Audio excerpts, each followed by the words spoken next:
All right, so my name is Professor Dominic Cam. Many of you don't know who I am because I'm from North Carolina, Greensboro, North Carolina. And the reason why I'm here was because of my mother, right? Obviously, my mother and my father.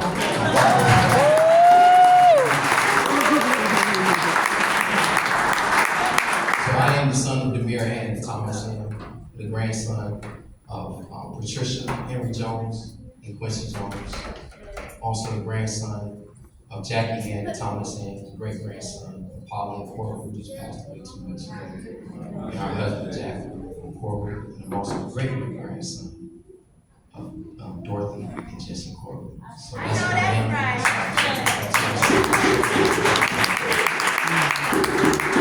So how I got here, how did I end up on this line? How did I get Baltimore in general? Was that one, my dad lives in Maryland. And two, when I went through my first rites of passage in Greensboro, one of the sisters that walked me through my process is actually a member of this community. Her name is Jalila Nasir. She knows Baba Taharka, and Baba Taharka, after being invited into his family and also invited into this community, I was able, after 2 years, to be invited into this line and be a part of the Baltimore Rites of Passage initiative. So I thank our fathers, the council, for inviting me to be a part of this process. And thank you all for inviting me to be a part of it.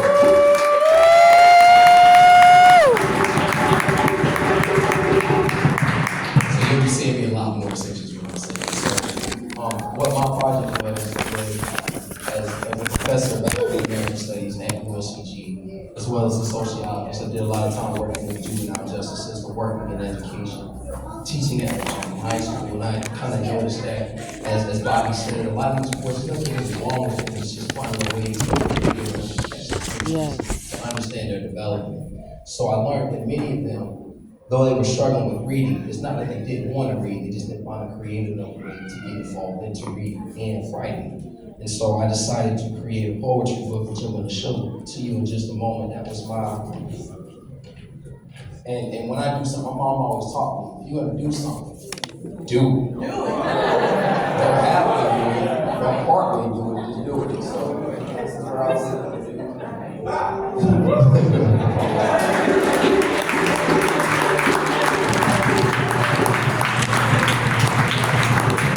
So the name of the project, which I'm still working on, is called Traveling on the Road Unpaved.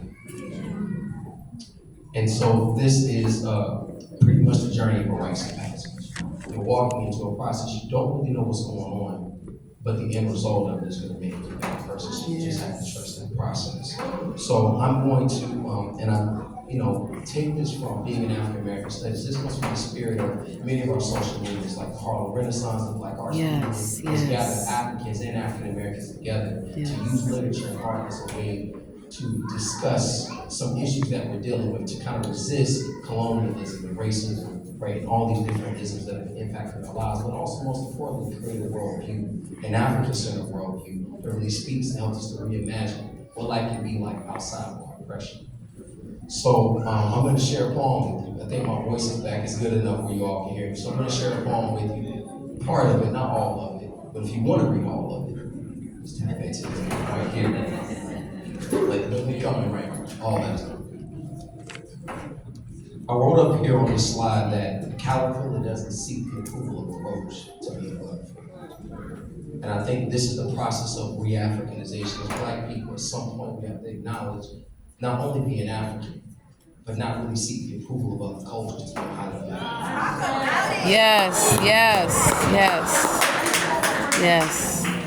So I ask you to measure the data that's in your brain matter and elevate your mind, climb up the ladder. You see, we live in this space like it don't even matter. Every African's a star. I'm just making it scatter. Message to the chosen ones. Build your shrine and pay your tithes. Break these evens and face these odds. You see, we live like gods. Alhamdulillah. You see, your genes are immortal, just in case you forgot. I said your genes are immortal, just in case you forgot. So what if I told you that the genius in your DNA created the midnight sky that aligns to the dark matter inside your mind? Yes. I told you that a messenger by the name of Elijah said the exchange for your slave name is worth more than gold. What if I told you that you are already perfect and your gateway to heaven is based upon your ability to your gateway to heaven is based upon your ability to obtain the true knowledge of yourself. What if I told you to just breathe, be still, take your time, and listen to the voices screaming to your soul, symbolic. Be patient, listen, call for people, and never be ashamed to go back to an never be ashamed to go back to an enslaved generation to reclaim your ancestral veneration. It's amazing how things can seem so sad when you look back, but in fact, the power that you gain from within is based upon your ability to conquer your past. The power to overcoming suffering leads to internal inspiration, spiritual reincarnation of I am, because you are my liberation. So release me with this rusted pen, so I can remove these rusted chains from my shackled feet, shackled mind, so I can master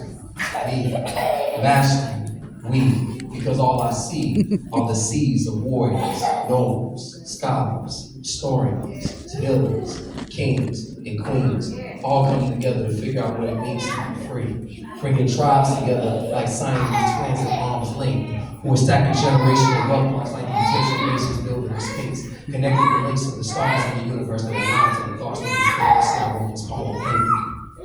Then if you want to get the rest of it, you can get access to it.